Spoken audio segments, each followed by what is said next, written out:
우리 한번 앞뒤 좌우에 계신 분들과 한번 인사하실 때 좀 격려하는 인사하셨으면 좋겠습니다. 한 주 동안 고생하셨습니다.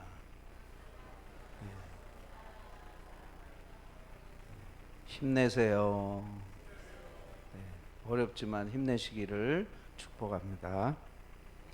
여러분 혹시 개독교라는 말을 들어보셨습니까? 이 개독교라는 말은 반기독교 사이트에서 만들어낸 말인데 기독교를 혐오하는 그런 말입니다. 기독교가 사회에 독이 된다. 그래서 개독교라는 말을 쓰고 있습니다.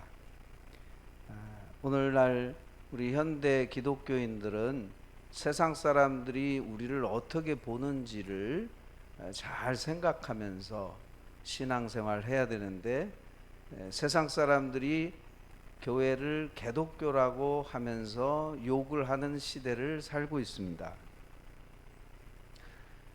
우리 기독교인들이 신앙과 삶이 따로 놀기 때문에 그런 말을 듣는 것이죠. 적어도 기독교인이라면, 신앙인이라면 불신자와 뭔가 달라야 할 텐데 그렇지 못하다는 것입니다.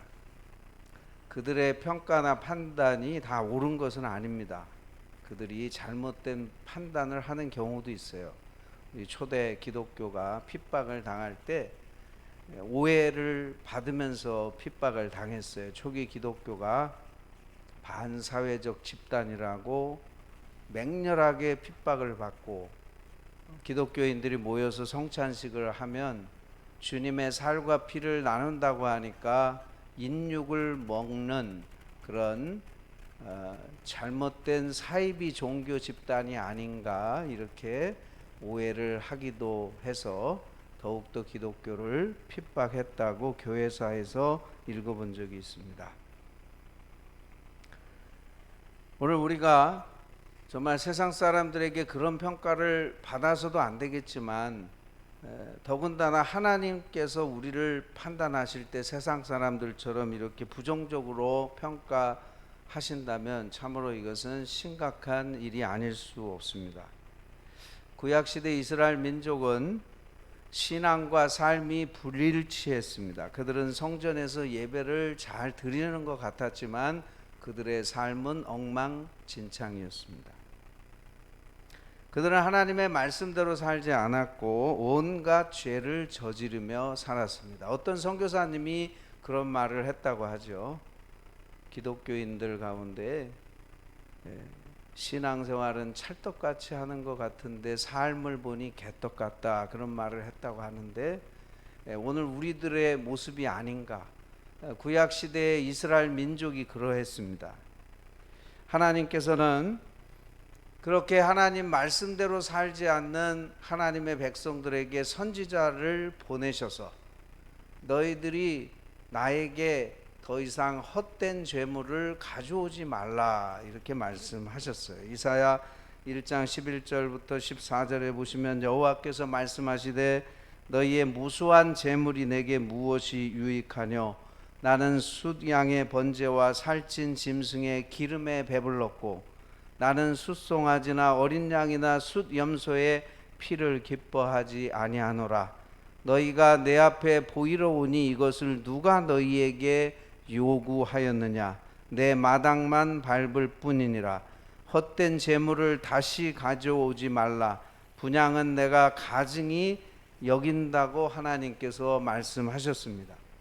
하나님께서 제사 자체를 싫어하신다는 뜻이 아니라 삶이 변하지 않는 그런 하나님의 백성들이 와서 하나님께 제물만 드리면 하나님이 기뻐하실 것이라고 착각하는 그들에게 선지자를 통해서 너희들의 삶이 변해야 된다.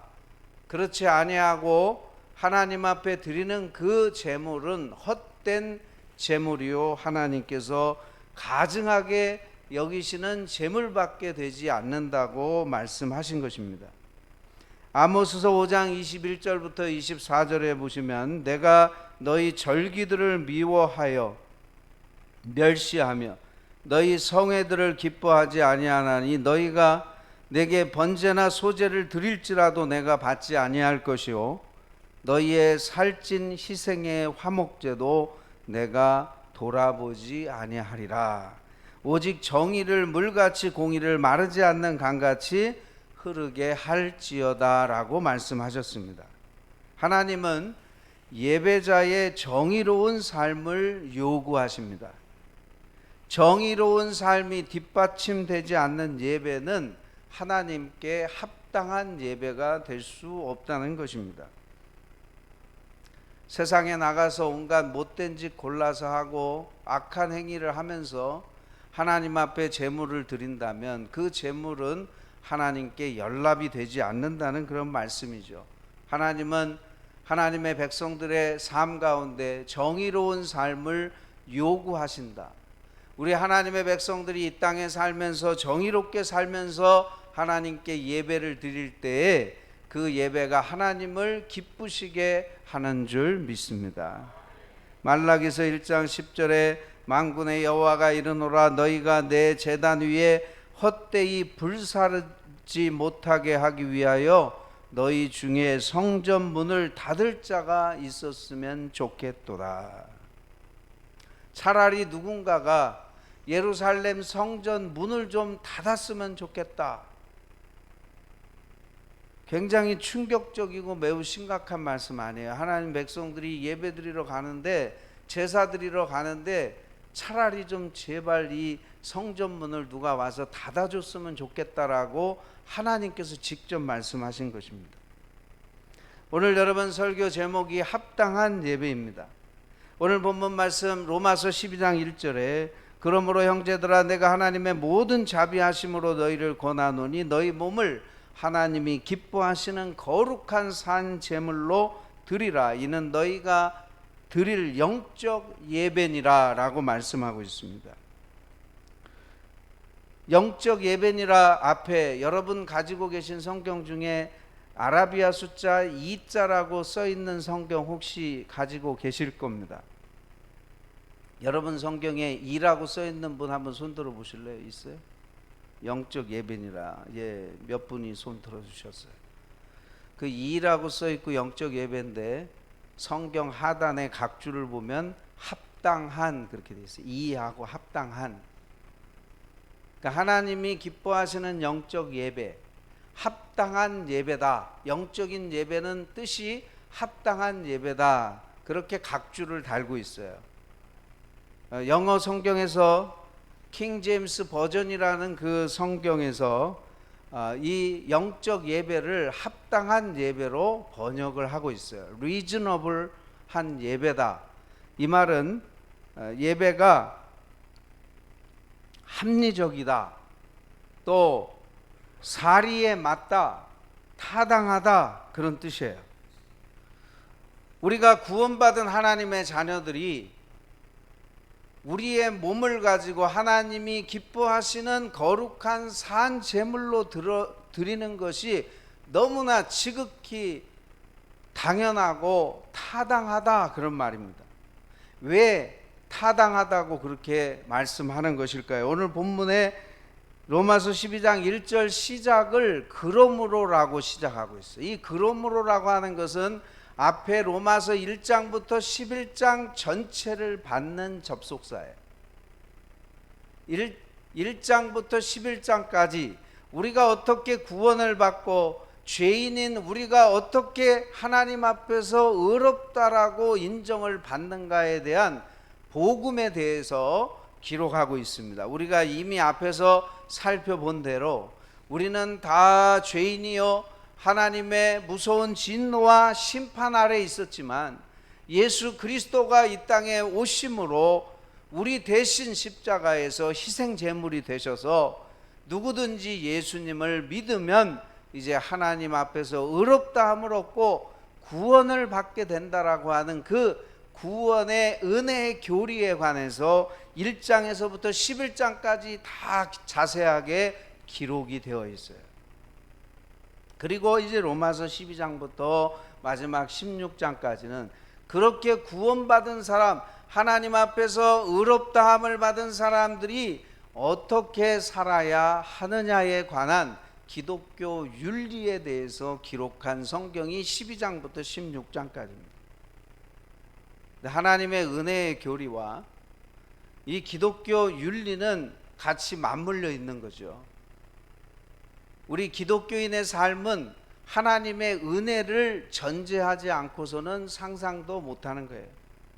우리가 하나님 앞에 은혜를 받았기 때문에 하나님 뜻대로 살아야 하고, 우리가 하나님의 사랑과 자비를 받았기 때문에 이 땅에서 하나님 기뻐하시는 삶을 사는 것은 너무나 지극히 당연하고 합당하다라고 하는 것을 그러므로라고 하는 이 하나의 접속사가 우리에게 말씀해 주고 있는 것입니다. 사도 바울은 오늘 본문에서 내가 하나님의 모든 자비하심으로 너희를 권하노니 그랬어요. 하나님의 자비하심으로 너희에게 권한다. 밑도 끝도 없이 어느 날 갑자기 사도 바울이 로마 교회 성도들에게 강요하는 것이 아니라 하나님의 모든 자비하심을 근거로 내가 너희들에게 권한다, 이렇게 말하고 있는 것입니다. 우리가 지난 시간에도 여러분 살펴봤지만 예수 그리스도를 믿고 구원받은 사람 구원이 취소된다고 했습니까? 안 된다고 했습니까? 취소 안 된다 그랬어요. 은혜로 구원을 받은 것이기 때문에 우리의 죄악이나 불순종으로 인해서 우리가 받은 그 구원이 취소되거나 우리의 구원이 상실되지 않는다 그랬어요. 이거 참 놀라운 은혜예요. 만약에 여러분 우리가 구원받은 것이 취소가 되고 상실될 수 있다 그러면 사람들이 불안할 거예요. 구원 못 받으면 어떡하지? 구원 받아야 되니까 열심히 율법을 지켜야지. 그렇게 두려움에 사로잡혀서 하나님 말씀대로 살라고 할 거예요. 그런데 여러분, 오늘 1절의 말씀처럼 하나님의 모든 자비하심을 너희에게 권한다라고 하신 이 말씀, 이제 우리가 하나님으로부터 사랑을 받고 하나님으로부터 은혜를 받고 우리는 하나님의 자비를 덧입은 사람이기 때문에 우리의 선행과 우리의 삶의 동기는 더 이상 두려움이 아니라 하나님의 자비가 되어야 한다라고 말씀하고 있는 것입니다. 우리가 두려워하는 마음으로 구원받기 위해서 착하게 살고 구원받기 위해서 율법을 지키고 계명을 지킨다는 게 얼마나 피곤한 삶이에요. 우리는 이미 구원받았기 때문에 구원에 감사하는 마음으로 우리가 이 땅에서 선행을 행하고 하나님 자녀답게 신자답게 사는 줄로 믿으시기를 바랍니다. 그래서 여러분, 세상 종교는 다 율법 종교예요. 기독교만 은혜 종교예요. 세상 종교는, 율법 종교라는 말은 세상 종교는 다 두려움에 기초하고 있어요. 공포에 기초하고 있어요. 한번 여러분 생각해 보세요. 이제 물고기 잡는 어부가 바다로 나가면 어떻게 돼요? 용왕님에게 제사를 지내야 돼요. 그냥 가면 큰일 납니다. 용왕님한테 잘 보여야 돼요. 용왕님한테 잘못 보이면 풍랑이 일고 사람이 죽거나 물고기도 못 잡아요. 그래서 물고기 잡으러 나가기 전에 두려움이 있으니까 이제 용왕님에게 제물을 바치고, 이번에 우리가 고기 잡으러 가는데 좀 봐주세요, 그렇게 하는 거예요. 근데 우리 기독교는 그런 종교가 아니다는 거예요. 하나님께서 저와 여러분에게 이미 사랑을 베푸시고 은혜를 베푸시고 무엇보다 예수 그리스도를 우리에게 주심으로 말미암아 저와 여러분이 구원을 받았기 때문에 그 은혜와 하나님의 사랑과 자비가 감사해서 자발적으로 하나님 앞에 응답하는 삶을 사는 것이 오늘 우리 기독교인의 삶인 줄로 믿습니다. 국제 선교회를 세운 C.T. 스터드는 이렇게 말했어요. 하나님의 아들이신 예수님께서 나를 위해 돌아가셨다면 내가 주님을 위해 하는 어떤 희생도 크다고 말할 수 없다. 무슨 얘기냐면 우리가 주님을 위해서 희생하잖아요. 근데 우리가 어떠한 희생을 한다 하더라도 예수님께서 나에게 생명을 주시고 예수님께서 나를 위해 희생하신 것에 비교한다면 아무것도 아니고 보잘것없고 아주 지극히 작은 것이라는 겁니다. 우리는 하나님으로부터 엄청난 은혜와 자비와 사랑을 받은 것입니다. 그러므로 우리가 주님을 위해서 희생하고 헌신하는 것은 마땅하고, 우리가 아무리 주님을 위해서 충성하고 헌신한다 할지라도 주님께서 우리를 위해 희생하신 것에 비교한다면 아무것도 아니다, 그렇게 말하고 있는 것입니다. 자, 그렇다면 우리 그리스도인들이 어떻게 하는 것이 합당한 예배를 드리는 것일까요? 오늘 본문 1절에 보면 너희 몸을 그랬어요. 너희 몸을. 여기서 너희 몸이라는 말은 우리의 몸뚱이를 말하는 것이 아니라 나의 삶 전체를 말하는 것입니다. 우리가 신앙생활 할 때에 주님 앞에 내 삶을 다 드리는 것이 주님을 기쁘시게 하는 신앙생활이요, 올바른 신앙생활이요, 합당한 신앙생활이라는 거예요.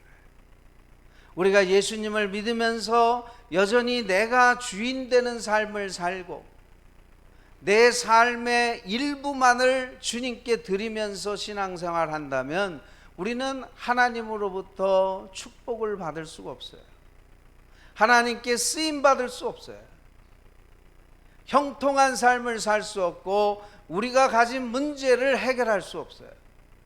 주님 앞에 나의 지극히 일부분을 드려서 어떻게 하나님을 기쁘시게 할 수가 있겠어요? 주님이 나에게 당신의 몸을 다 내어 주셨듯이 우리도 우리의 삶을 온전히 하나님 앞에 드릴 때에 하나님께서 기뻐하시는 줄로 믿습니다.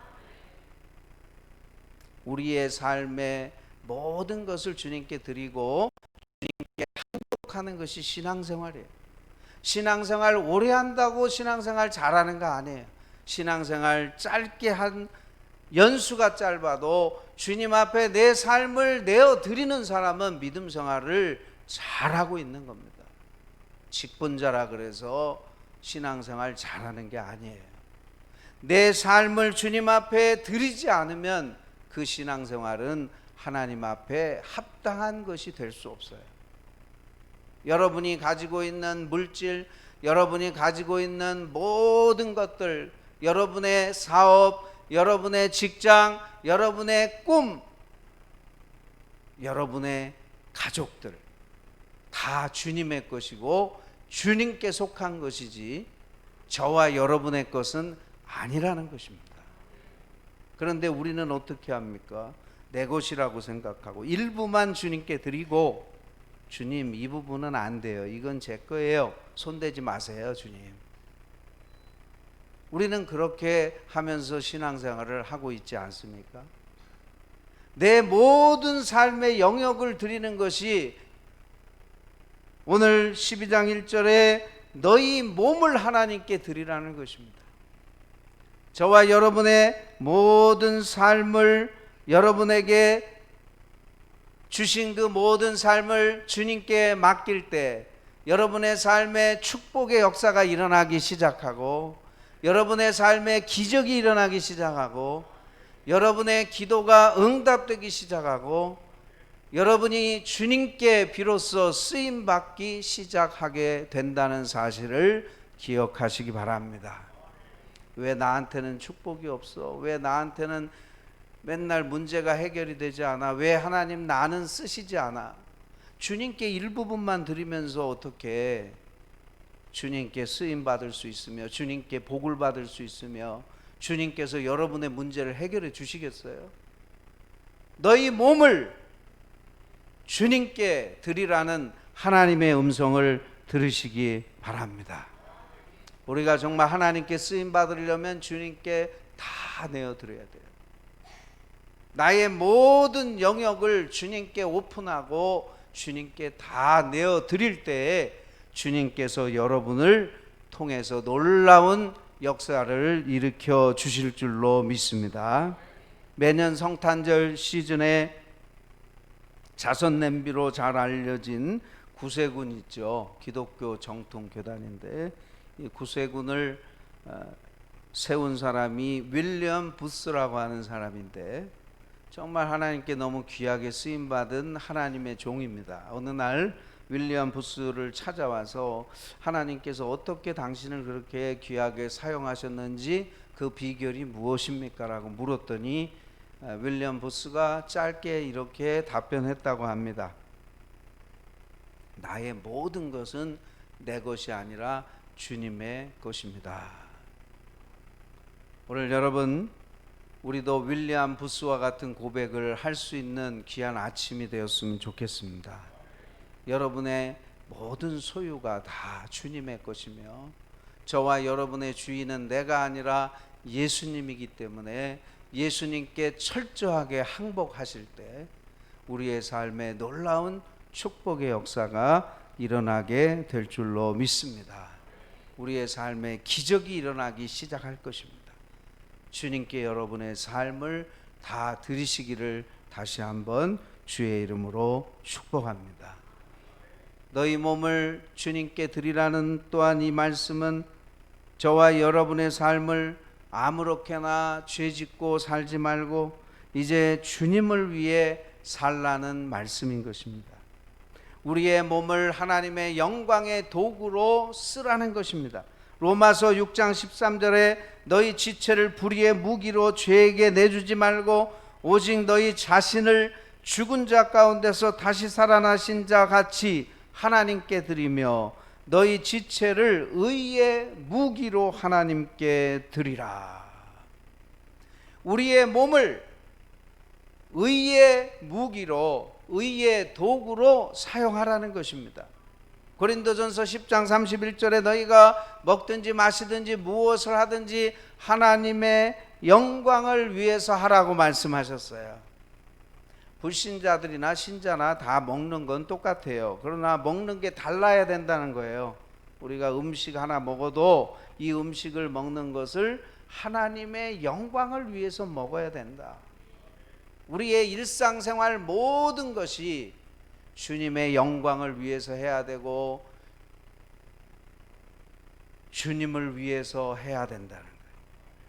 그러니까 드라마를 보셔도 주님을 위해서 보세요. 무엇을 하시든지 주님을 위해서 하라고 그랬잖아요. 죄 지려고 하면 안 되지. 드라마에 폭 빠져가지고 아무것도 생각이 안 나면 그거는 곤란한 거예요. 주님을 위해서 보는 게 아니잖아요. 우리의 일상생활 전체를 하나님께 드리는 예배와 같이 그렇게 하라는 것을 말씀하고 있는 것입니다. 기독교 고전 가운데 로렌스 형제가 쓴 하나님의 임재 연습이라는 그 책에 보면 예배라는 것은 꼭 예배당에 가서만 드리는 게 아니다. 이 로렌스 형제는 그 당시는 이제 개신교가 나오기 이전이니까 수도원에서 일하는 평신도였어요. 로렌스는 수도원에서 요리도 하고 빨래도 하고 뭐 청소도 하고 여러 가지 노동을 하는데 그거 하면서 하나님께 예배를 드리는 거예요. 여러분 사업장에서 그 사업을 통해서 예배 드리시기를 축복합니다. 여러분이 직장 생활하는 거 그거 예배가 될 수 있다는 거예요. 주일날 여기 와서 예배 드리는 것만 예배가 아니라 여러분의 삶 전체가 예배가 되어야 한다는 뜻이 너희 몸을 하나님께 드리라는 그런 뜻입니다. 또한 여러분 거룩한 산 제물로 드리라고 말씀하고 있어요. 구약 시대에는 흠 없는 예물을 드린 것처럼 거룩한 산 제물 드려라. 우리가 그리스도인으로서 이 땅에서 거룩하게 살아야 되고 산 제물이 되어야 한다. 그렇게 말씀하고 있어요. 우리는 구약 시대처럼 짐승을 잡아서 그 피를 흘려 하나님 앞에 제사 드릴 필요가 없습니다. 왜냐하면 예수님께서 이 땅에 속죄 제물이 되셔서 십자가에 못 박혀 돌아가셨기 때문에 더 이상 속죄 제물이 필요가 없어요. 그럼 어떤 제물을 드리라는 것입니까? 산 제물을 드리라. 살아있는 나를 드리라, 그런 뜻입니다. 여러분, 오늘 저와 여러분 살아있어요. 구약시대에는 짐승을 잡아서 하나님께 드렸지만 이제는 예수 그리스도 안에서 나를 하나님께 드리라고 말씀하고 있는 것입니다. 그런데 여러분, 제물은 한 가지 특징이 있는데 죽어야 돼요. 구약의 제물도 죽어야지 하나님께 제물이 될 수 있고, 신약시대 이후에 우리도 그리스도 안에서 죽어야 하나님이 기뻐 받으시는 예배가 될 수 있는 것입니다. 내가 죽어야 됩니다. 갈라디아서 2장 20절 말씀처럼 내가 그리스도와 함께 십자가에 못 박혀 죽었나니 이제는 내가 산 것이 아니요 내 안에 그리스도께서 사신 것이라. 내가 죽을 때 하나님이 기뻐하시는 줄 믿습니다. 자기를 부인하라고 주님 말씀하셨어요. 마태복음 16장 24절에 누구든지 나를 따라오려거든 자기를 부인하고 자기 십자가를 지고 나를 따를 것이니라. 예수님의 제자가 되려면 철저하게 죽어야 되고 철저하게 자기를 부인하지 않으면 나의 제자가 될 수 없다고 주님께서 말씀하셨습니다. 사랑하는 성도 여러분, 오늘 저와 여러분이 그리스도 안에서 죽음으로 하나님이 기뻐하시는 산 제물이 되시기를 주의 이름으로 축복합니다. 내가 죽어야 삽니다. 역설적인 거예요. 내가 살면 죽어요. 그러나 내가 죽으면 죽지 않습니다. 내가 죽어야 삽니다.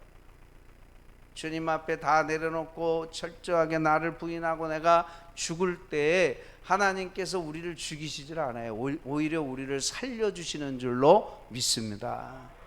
내가 죽어야 하나님 기뻐하시는 산제물이 되는 거예요. 또한 여러분, 거룩한 산제물로 드리라는 이 말씀은 사명을 감당하라는 말씀입니다. 우리는 하나님으로부터 많은 은혜의 선물을 받았는데 그 중에 최고의 선물이 예수 그리스도예요. 우린 예수님께 선물 받았어요. 여러분, 예수님 선물 받으셨어요?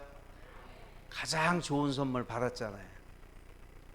우리가 예수님을 선물로 받았기 때문에 이제 하나님의 자녀가 되고 우리의 삶이 거듭나 변화가 되고 예수님 때문에 우리가 완전히 바뀌게 되었기 때문에 이제는 사명을 감당하는 삶으로 바뀌어져야 한다는 뜻입니다. 독일어로 선물이라는 말은 가베라는 말입니다. 근데 사명이라는 말은 가베, 선물이라는 말에 아우프라는 말을 앞에 단어를 첨가해서 합쳐서 아우프 가베가 사명이에요. 아우프라는 말은 무엇 위에라는 말이에요. 무슨 말이냐면 위로부터 하나님께로부터 부여된 것이 사명이다. 우리가 하나님으로부터 선물을 받았으니 너무너무 감사하고 그 선물을 받은 우리는 어떻게 하면 하나님께 보답할까? 이게 사명이라는 거예요.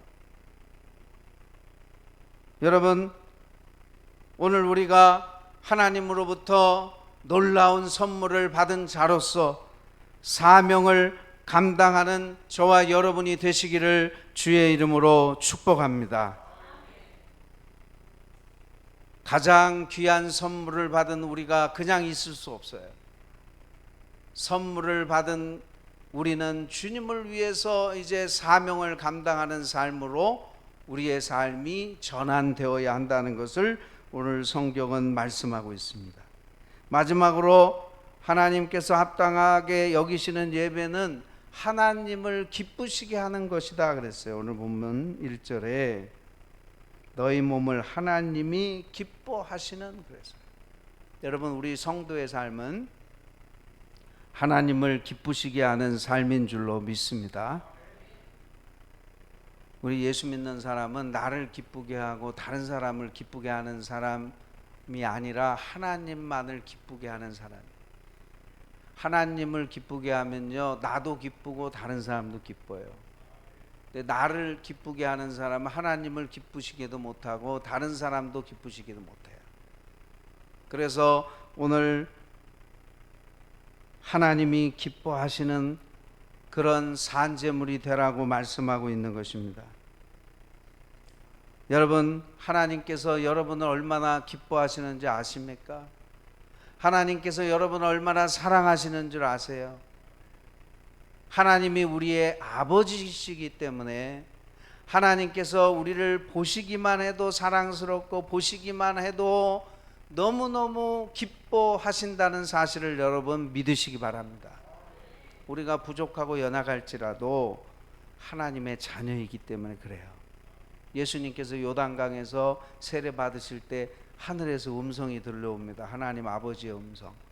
이는 내가 기뻐하는 자요 내가 사랑하는 아들이라 그랬어요. 마태복음 3장 17절. 이는 내 사랑하는 아들이요 내 기뻐하는 자라. 예수님은 하나님이 기뻐하시는 아들이었고 하나님의 사랑을 받는 아들이었어요. 저와 여러분도 마찬가지입니다. 우리도 하나님의 자녀들 아닙니까? 여러분들이 하나님의 자녀이기 때문에 하나님이 여러분을 기뻐하시고 여러분을 사랑하시는 줄 믿으시기 바랍니다. 굉장히 중요해요.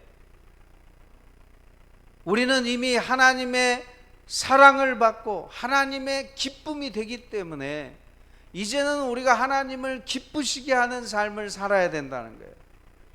세상 사람들은, 세상 종교는 자기 신에게 기쁘게 하려고 맨날 불안해하는 거예요. 그러나 우리는 그럴 필요가 없어요. 예수 그리스도 안에서 하나님 아버지께서 저와 여러분을 사랑하시고 기뻐하시는 줄 믿으시기 바랍니다. 하나님께서 우리를 기뻐하시고 우리를 사랑하시니까 우리도 이제는 하나님을 기쁘시게 하는 삶을 살아야 된다는 것을 말씀해 주고 있는 것입니다. 갈라디아서 1장 10절에 이제 내가 사람들에게 좋게 하랴 하나님께 좋게 하랴 사람들에게 기쁨을 구하랴. 내가 지금까지 사람들의 기쁨을 구하였다면 그리스도의 종이 아니니라. 여러분, 하나님을 기쁘시게 하며 살아가는 우리 모두가 되시기를 주의 이름으로 축복합니다. 그렇다면 분명히 여러분도 기뻐하게 될 것이고 여러분 주변의 사람들도 기쁨이 넘치게 될 줄로 믿습니다. 이제 말씀을 마치겠습니다.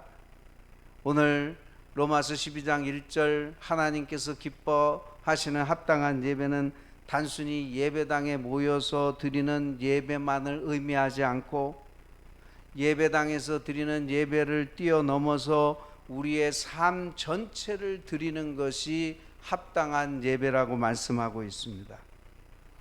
우리의 예배는 예배당 밖을 나가서도 계속됩니다. 주일만 하나님께 예배드리는 날이 아니라 평일에도 월요일부터 토요일까지도 하나님께 예배드리는 날이라고 말씀하고 있는 것입니다. 예배는 결코 우리의 삶과 나누어지지 않습니다. 예배와 삶은 하나입니다. 우리의 삶 자체가 예배가 되어야 합니다. 그럴 때 하나님 기뻐하시는 합당한 예배가 될 것입니다. 저와 여러분이 정말 오늘 로마서 12장 1절 말씀처럼 우리의 삶이 합당한 예배가 되시는 그런 은혜가 있기를 주의 이름으로 축원드립니다. 기도하시겠습니다. 오늘 말씀을